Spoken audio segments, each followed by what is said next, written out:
What's up, everybody, and welcome. I'm Channing Apodaca, stand-up comedian and die-hard F1 fan, and if you know what's good for you, you should be too. In this series, I'm going to be breaking down the latest Formula One news, sharing my thoughts and predictions, and I figured what better time to do it than at the end of the 2022 FIA Formula One World Championship. This is the first in what's hopefully a long line of videos I'm dubbing your Into the Chicane Quick Pits. Let's get right into it. First things first, the announcement of the Las Vegas Grand Prix. That's right. For those of you who aren't in the know, don't follow F1, or have just been living under a rock for the last year, you heard me correctly.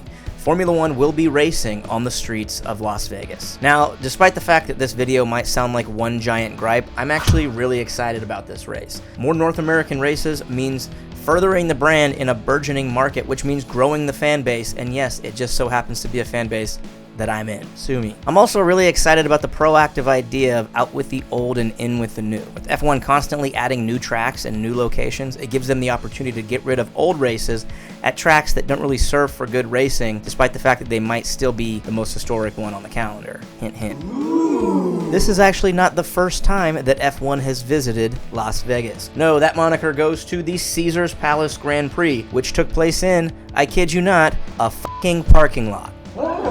Famous for being one of the worst tracks ever made, Formula One raced here from 1981 to 1982, before being removed from the F1 calendar and added to its open-wheel rival, the CART Series, or C-A-R-T Series. This marks only the second time that one country has hosted 3 races in a single season, both times being the United States. The first time in 1982, when F1 hosted its 2 previous races, the Long Beach Grand Prix and the Caesars Palace Grand Prix, and then added the Detroit Grand Prix smack dab in the middle of the season, and the upcoming 2023 season when the United States will host the Miami Grand Prix, the US Grand Prix in Austin, Texas, and the Las Vegas Grand Prix. So what have they done so far? After swirling rumors for about the last year or more, F1 finally announced that they will be racing on the Las Vegas Strip in the middle of November 2023. To kick things off, we saw a giant launch event that took place on the steps of Caesars Palace.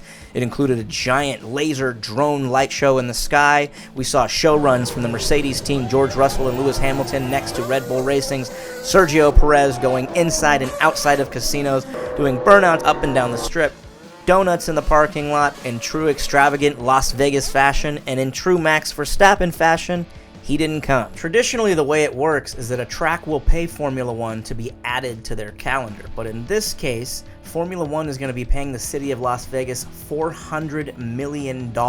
This will be a very exciting, very fun event, despite the fact that the way the track looks, it might be a little bit of a boring race, though they're going to be reaching really high speeds. I believe this entire event to be nothing more than a money grab and a market test. Why?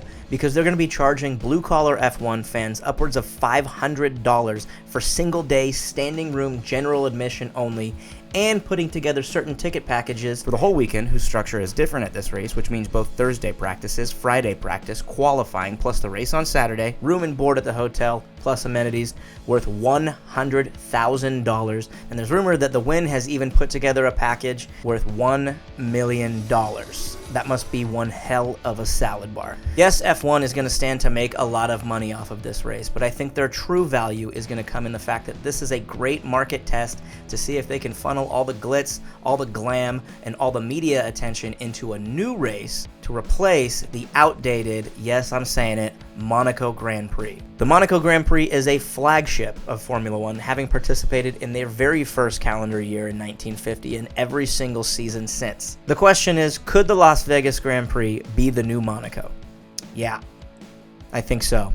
Could we potentially see the most historic F1 track and one of the most historic events in all of motorsport disappear, or potentially even become a biannual or triannual event in the name of good racing? I hope so. Let me know what you make of all this. Are you excited about the Las Vegas Grand Prix? Are you upset about the potential loss of a historic race like the Monaco Grand Prix? If you guys like this content, please be sure to like, follow, and share this post, and check back soon for another Into the Chicane Quick Pit.